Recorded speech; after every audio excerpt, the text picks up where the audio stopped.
Bonjour, mon nom est Francis Hubert et comme tous les mercredis et vendredis, j'aimerais vous présenter ce soir un sujet tiré de l'Écriture sainte. Le suicide et le chrétien. Pourquoi le suicide? Pourquoi parler du suicide? Comme l'avait annoncé la parole de Dieu, nous vivons aujourd'hui des temps difficiles et durs. C'est ce qu'annonçait plutôt l'apôtre Paul dans la deuxième lettre qu'il écrivit à Timothée au chapitre 3, versets 1 à 5. Oui, des temps vraiment difficiles et durs.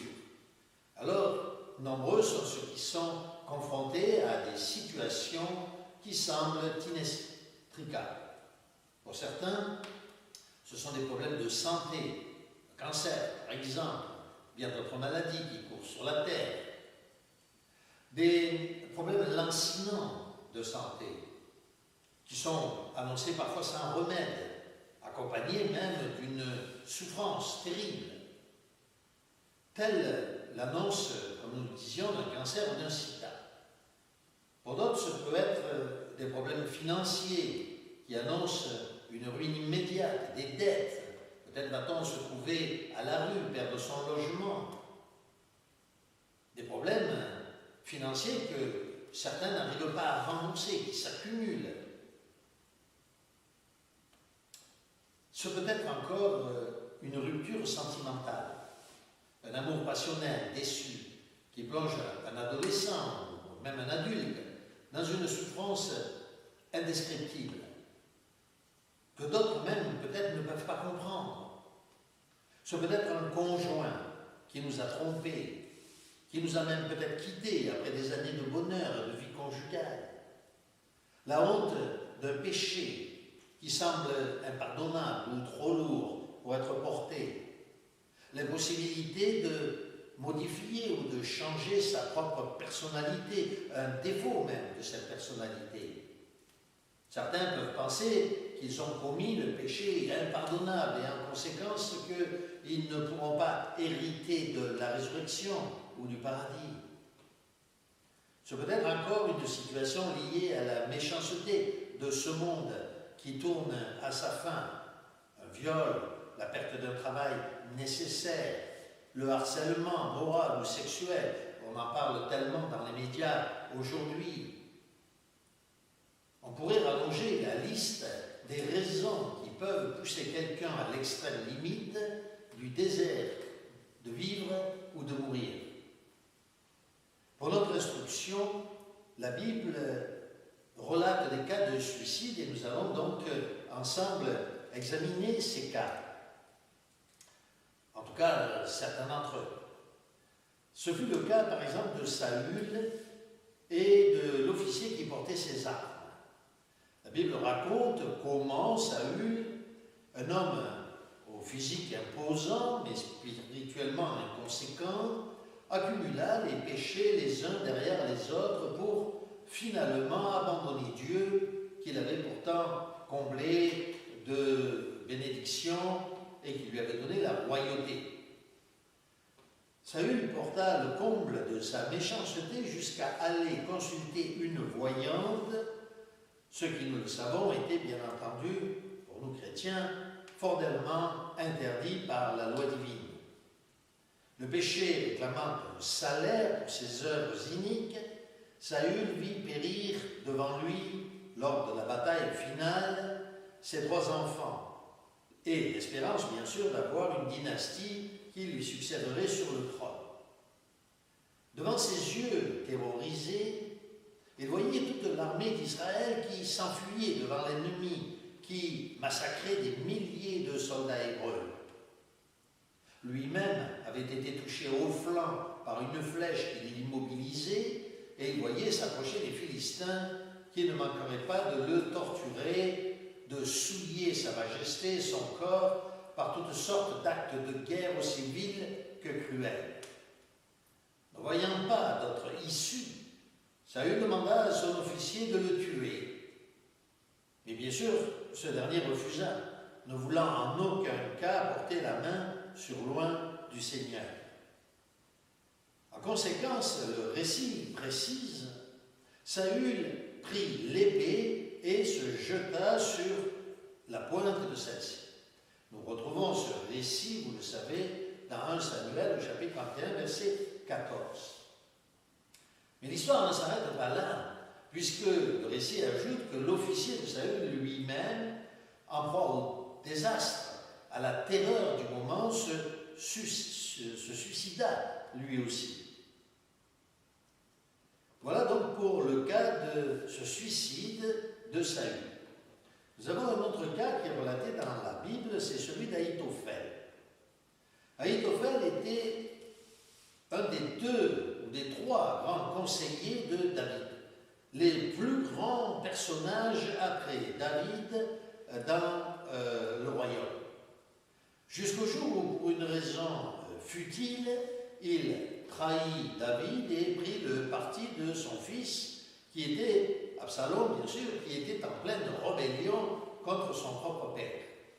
Nous nous rappelons que David avait dû s'enfuir, poursuivi par Absalom, qui voulait carrément le tuer, et Ahitophel donc se plaça du côté de Absalom. Croyant par cette trahison obtenir plus de gloire, il s'aperçut rapidement que cette gloire lui échappait. Le roi, d'un jour, Absalom, préféra le conseil d'Hushai, un autre conseiller de David, qui en fait avait été envoyé par David pour tromper Absalom. C'est à ce moment-là que, parce que son conseil n'avait pas été suivi, Ahitophel, dépité, comprenant qu'il avait tout perdu, à la fois la reconnaissance de David, à la fois sa place dans le royaume et bien entendu toute chose, même pour Absalom, puisque Absalom venait d'être défait, décida donc de se suicider. Il donna ses instructions à sa famille, il se pendit et il mourut, et il est écrit d'ailleurs dans 2 Samuel chapitre 17 verset 23 qu'il fut enseveli dans le sépulcre de son père. Alors nous avons d'autres cas qui sont mentionnés dans le livre des Maccabées, et puis nous avons un autre cas bien sûr célèbre, c'est celui de Judas. Tous les chrétiens savent que Judas trahit Jésus pour la convoitise de 30 pièces d'argent. L'apôtre Pierre d'ailleurs relate la conclusion de ce drame lorsqu'il fut nécessaire de remplacer le prêtre qui avait quitté le pôle des 12 apôtres, des 12 fidèles de Jésus pour saisir le vent et perdre tout ce qu'il possédait lui aussi. L'apôtre Pierre, bien sûr, relate donc, comme je le disais, ces événements et dit, en ce jour-là, Pierre donc se leva du milieu des frères, le nombre des personnes réunies est environ 120. Et il dit, hommes, frères, il fallait que s'accomplisse ce que le Saint-Esprit dit dans l'Écriture, que l'Écriture a annoncé d'avance par la bouche de David au sujet de Judas, qui a été le guide de ceux qui ont saisi Jésus.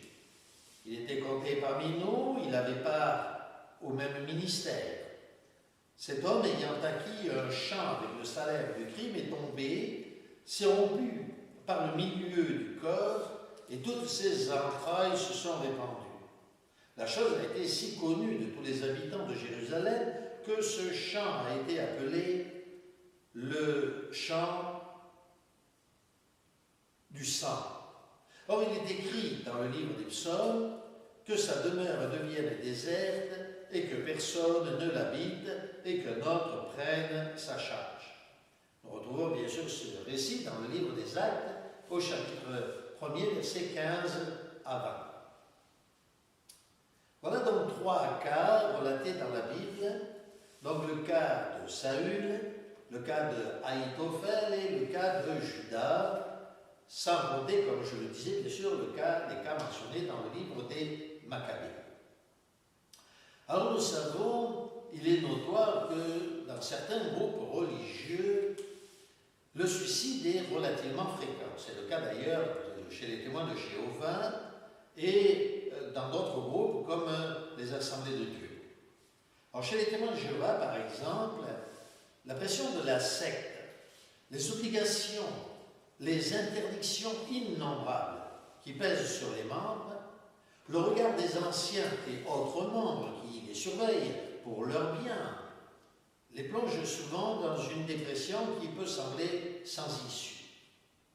En effet, 5 réunions par semaine, la nécessité d'être présent à toutes, les samedis, les dimanches, consacrés à la prédication, les vacances qui sont abrégées pour des raisons de spiritualité, d'assemblée locale ou internationale, visiter les malades, préparer les tours de garde en famille, étudier le texte du jour chaque matin, lire toutes les publications de l'organisation, réaliser en famille sa propre étude, plus son étude personnelle, hebdomadaire. Enfin, pour les anciens, il faut ajouter encore s'occuper de toute la congrégation, préparer les conférences publiques, les réunions de l'organisation. Enfin, tout cela étant multiplié par 10 pour ceux qui sont engagés dans un service, comme nous le disions, les anciens, les pionniers réguliers, permanents, spéciaux. À tout cela, il faut ajouter encore les règles strictes d'abstinence, notamment des relations extérieures avec les individus qui ne sont pas membres de l'organisation,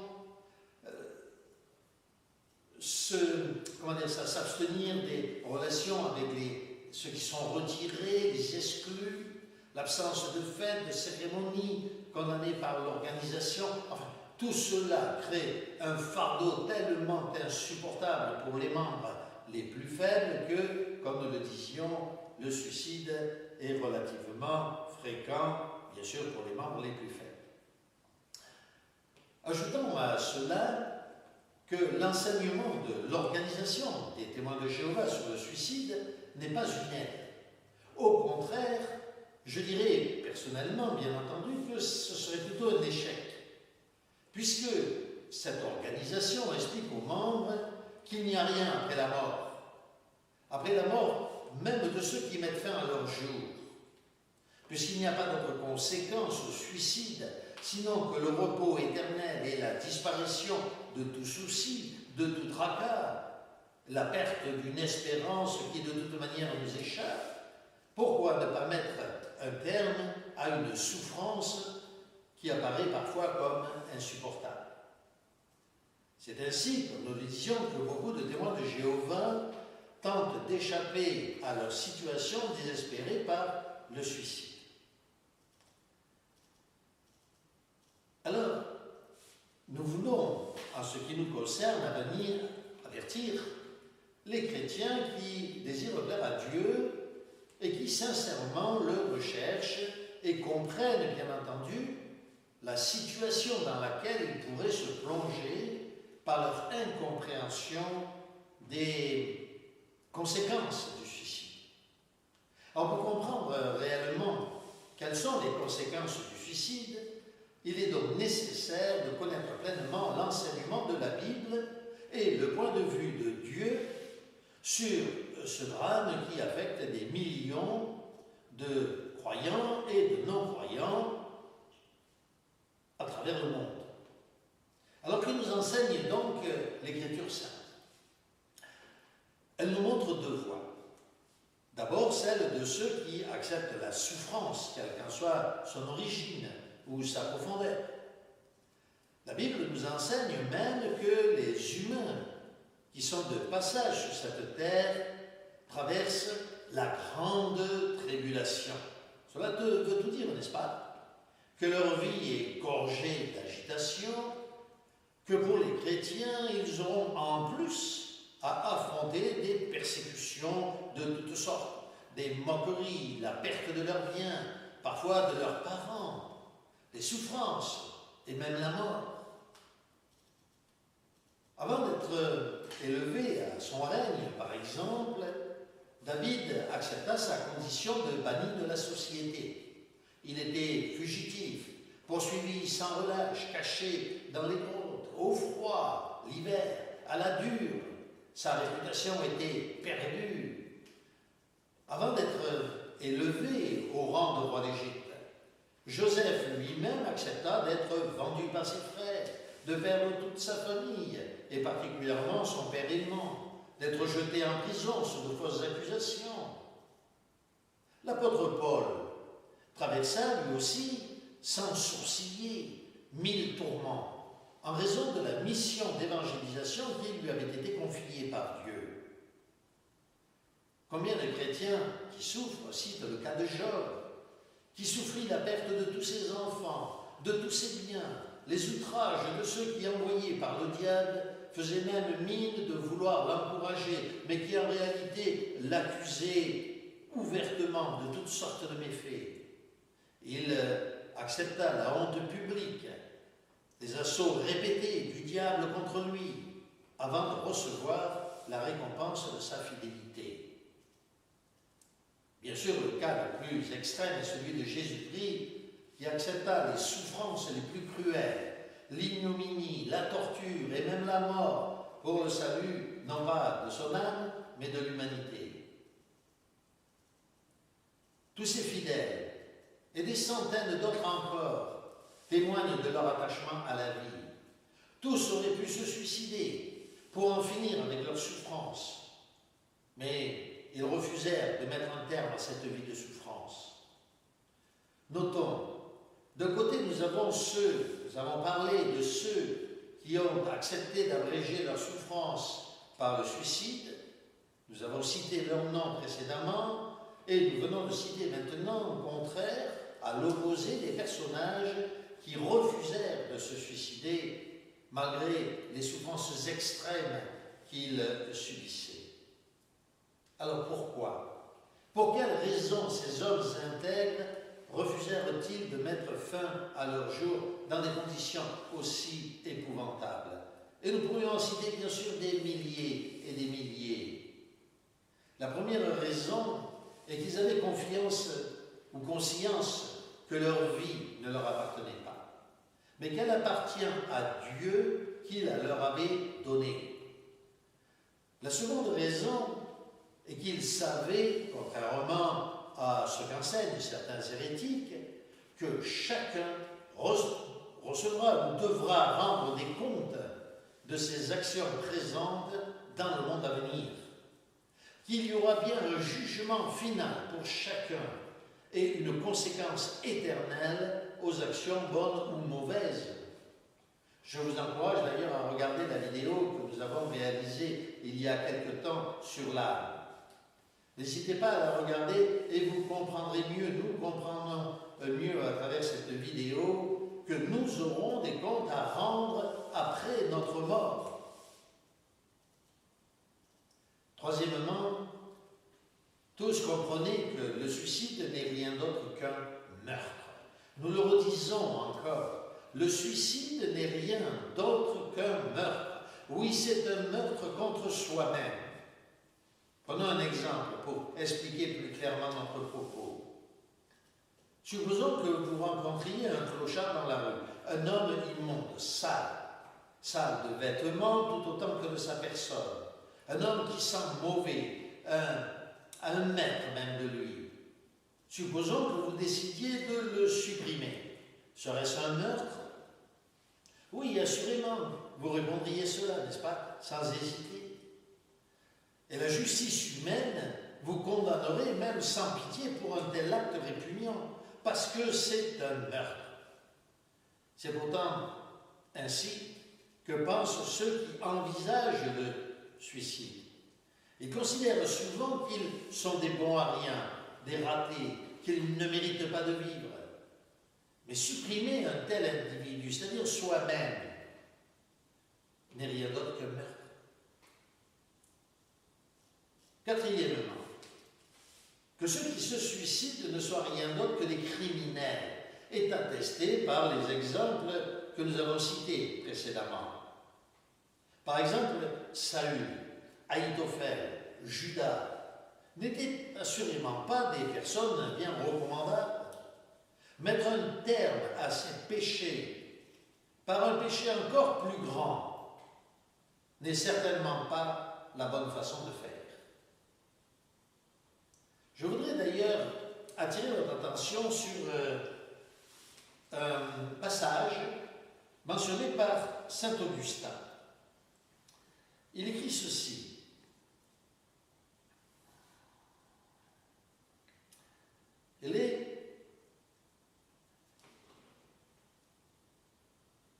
on peut admirer la grandeur d'âme de ceux qui ont attenté sur eux-mêmes, mais à coup sûr, on ne saurait louer leur sagesse. Et même à examiner les choses de plus près, et de l'œil de la raison, est-il juste d'appeler grandeur d'âme cette faiblesse qui rend impuissant à supporter son propre mal ou les fautes d'autrui? Rien ne marque mieux une âme sans énergie que de ne pouvoir se résigner à l'esclavage du corps et à la folie de l'opinion. Il y a plus de force à endurer une vie misérable qu'à la fuir. Et les lueurs douteuses de l'opinion, surtout de l'opinion vulgaire, ne doivent pas prévaloir sur les pures clartés de la conscience.